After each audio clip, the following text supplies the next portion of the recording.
roaches in my ashtray and roaches in my cereal. Air Force knockoffs with the Gucci print material. Way before the iPhones, Twittergram, socials. I'm talking about Nextel, Chirps, Boost Mobiles. Back when the face that was for OG killers. Now I'm seeing teardrops on you SoundCloud niggas. Remember back when music had content and metaphors. Way before the mumble nonsense and popping handlebars. All these rappers junkies talking like they dope dealers.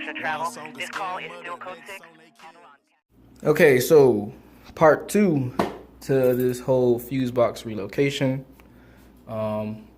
This video is more so going to be kind of on the informative side.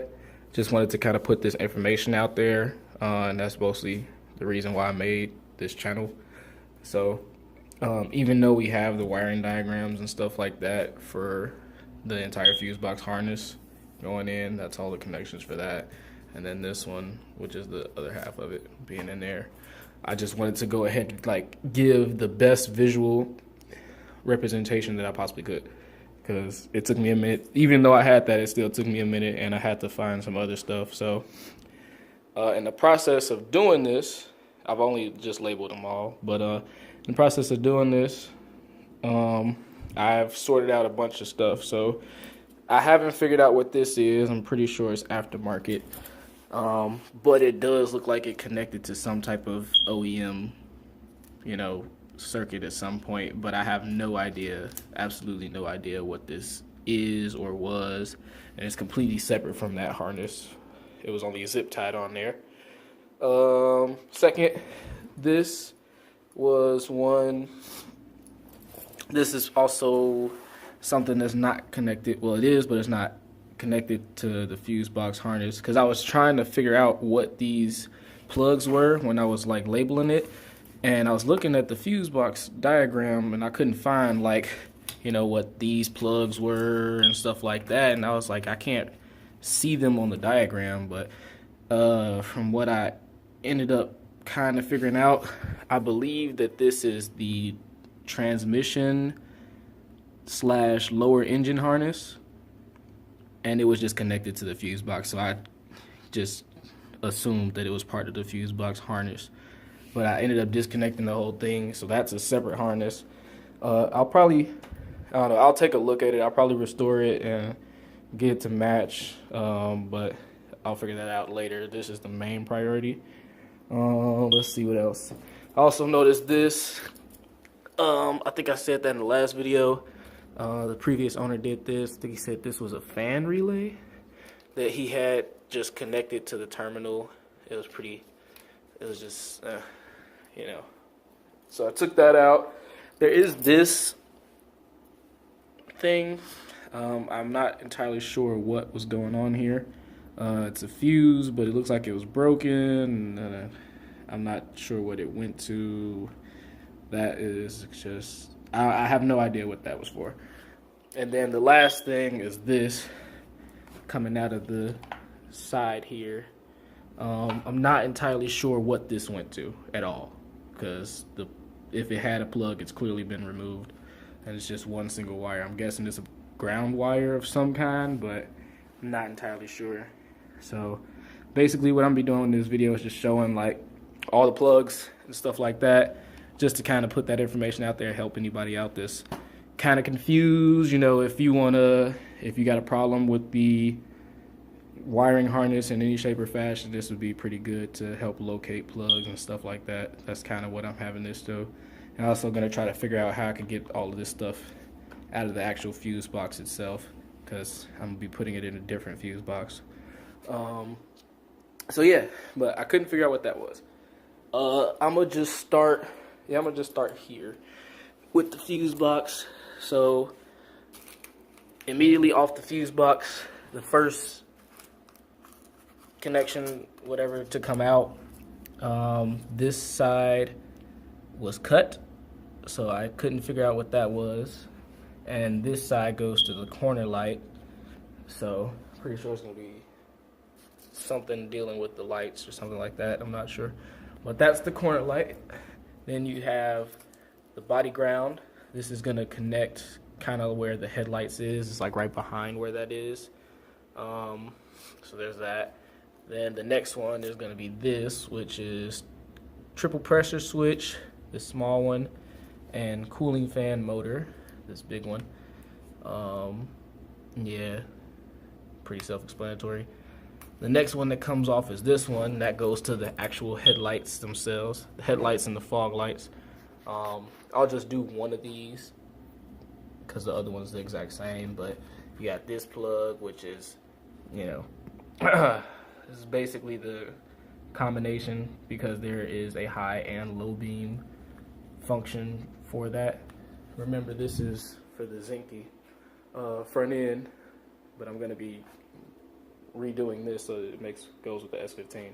But for the Zinkes, the low beam bulbs have a low and high function, and then when you turn it on low, the low bulbs have one filament that's lighting up, and when you put it on high, the low bulbs have a second filament that will light up in addition to the high beam bulb that will also light up. So it'll get brighter on that side, and this bulb will light up when you put it in high. So that's why this is like a combination low high beam, because this is for the low / high beam bulb. This is for the high beam bulb, and as you can see, it's still kind of in there but broken. Not my fault. This is the actual plug that, you know, for the bulb, and then that's the plug. So that's the high beam. This, not entirely sure, it was cut, so I'll have to figure that out, but I don't need it. This is the turn signal. Bulb was in there, broken, same thing. Turn signal, and then this is for the fog lamps, which I don't have, so I won't be using that. Okay, so that's basically the layout for the headlights. Remember, it's for a Zinke. The next thing to come off is right here. You got two plugs. One is ambient air, and the other, I think it was like the horn. If I can just get it to stop sticking to each other. Yeah, to the horns. So if you need those, I mean, ambient air you probably would, but if you want to delete some stuff, there's that. The next thing, as you follow it, goes off to the other headlight, which is the same situation. Then you got it going here. Second body ground goes to the same spot on the opposite side that the last one did, so not much to do with that. Then here, corner light. This one didn't have that second plug, so whatever it is only to that one side. Then you go through here around this part. Well, no, there's this part that's still going to be in the bay. So this part, as far as stuff that I figured out, I couldn't figure out everything, but this was the theft warning right there. Then you continued it through here, because it was something that was cut. Is this? I'm not sure what this is, but that looks like the pin to a plug that I'll probably have to figure out. And then this was the brake switch, brake fluid level switch. So there's that. And that's going to be everything that's going to be in the engine bay. This basically represents that little kind of like a hole on the driver's side firewall under the fenders, kind of in the wheel well. This is the plug for that hole. So this is when it goes from being outside. This part is probably going to be in the wheel well, and this goes from outside to inside the firewall on the other side. So this will all be like under the dash type stuff. So the first thing is this, and these both go to the fuse block that's in the interior. So the one that's in the dash, these plug into that. You got these two that will probably be like floating around. You'll be like, what are these? These are both diodes. Real quick on those are these diodes for the headlamps going to the ECM. So there's that. Not much to do with those. I'll probably just tape them in with the rest of the harness. This, I have it saying that it connects to M9 in the body harness because it didn't really tell me what it does, but since it's this big bulk of wires and stuff like that, I'm pretty sure it does a lot. And if you don't know, I mean, it's going to be kind of hard to miss, but that's what this is. and M9 in the body harness is right there. And that's pretty self-explanatory. I figured that that'd be kind of obvious since this is literally like the biggest plug I've ever seen. Immediately after that, you'll have another branch off. This is the clutch interlock switch for those manuals out there. If you don't have this, you have a automatic. Then it continues. At this point, you're gonna be basically by the instrument cluster.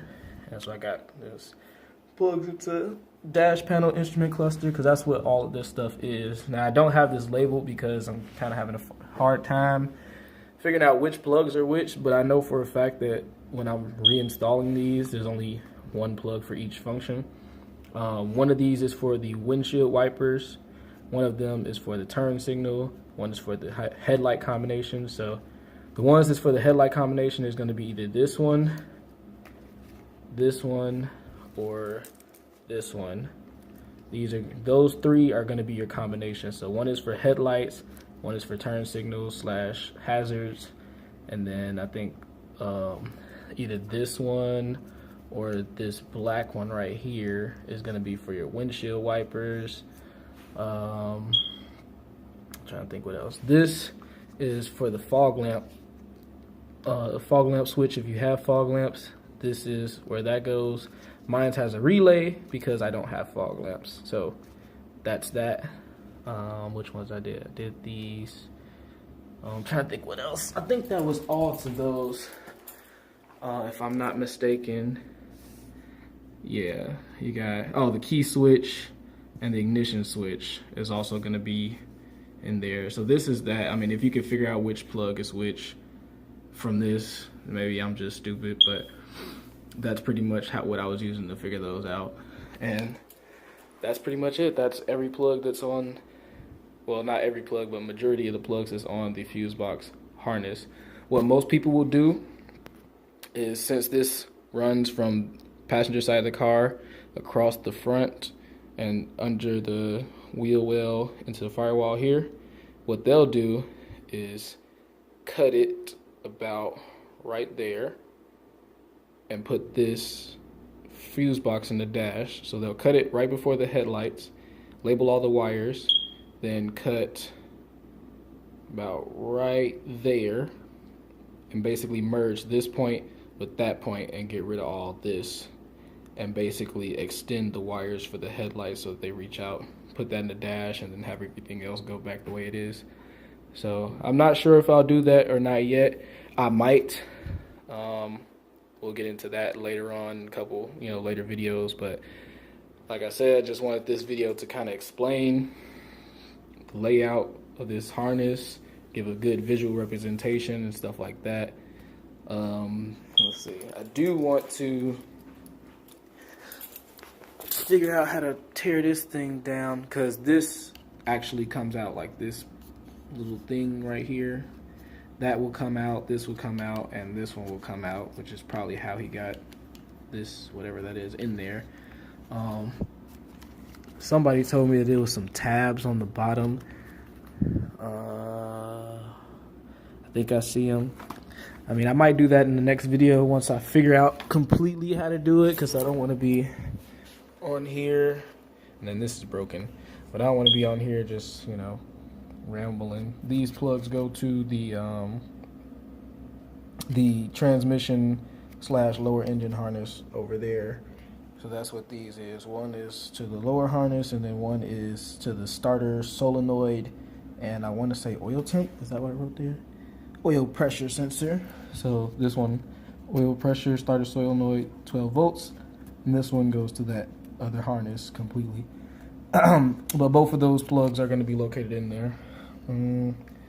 So yeah, for now, I mean, unless I figure out how to do this in the next 20 minutes, how to get these out, that'll pretty much be it for this video. The next video will probably be me tearing down the actual looms and stuff like that, and kind of restoring the whole thing. I'll figure out if I'm gonna cut it. So like obviously I got it out. It's actually not that hard.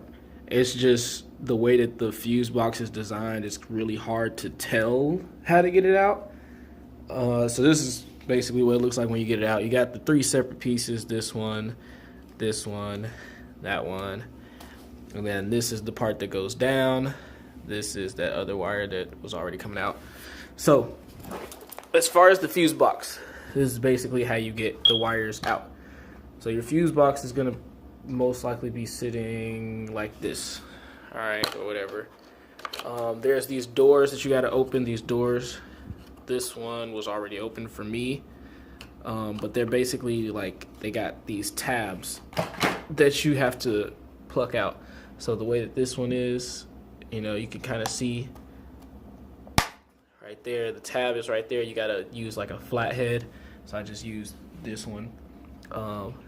Pop out those tabs to open that door, and this door. You're gonna need that so that you can actually pull it out.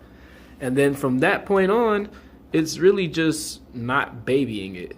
All 3 of these sections are held in by clips here, here, and on the sides. Same thing for there. So in order to get them out, you really just have to pull it. That's what I did, because they didn't break. So you just got to get a decent grip on the, and once you got all 3 doors open and you get all those tabs pulled out, this whole thing just comes right out and you're fine. Now you can go ahead and, you know, you don't need this big ugly, you know, actual box that's made to mount in only one location.